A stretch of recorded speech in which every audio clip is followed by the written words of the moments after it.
So it's Holy Saturday. Jesus lies silent in the grave. The disciples are in hiding and not likely to venture out. And why would they want to?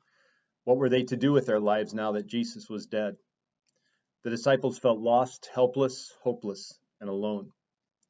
But that would all change the next day when Jesus had risen from the dead. Jesus had told his disciples that he would rise from the dead. He had even told them that it would be 3 days after he died.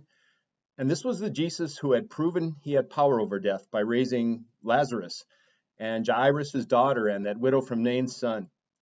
This was the Jesus who started numerous statements with, "I tell you the truth," and who had never lied. Saturday for the disciples should have been a day filled with all the gleeful anticipation that kids have on Christmas Eve, fully expecting the joy of Christmas morning. But the trauma of Friday was all that they could think about on Saturday. There will be times of trauma and grief and heartache and disappointment in your life too, when it feels like there is no hope. In those times, it will be tempting to think that maybe God doesn't care, maybe you made him angry, maybe he can't be trusted. But as long as you have his word, you should not give up hope.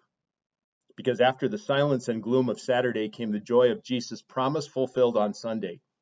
Even for disciples whose weak faith couldn't dare to believe the promise in the gloom of Saturday. Jesus has promised you that he will never leave you or forsake you, that he will help you in your time of need, that he will not stop loving you, that he will work through all things for your good, and that he will bring you safely to heaven.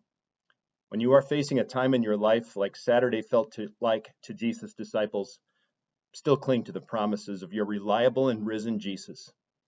For his promises are true even when they seem doubtful, and his promises never fail, even when our faith sometimes does.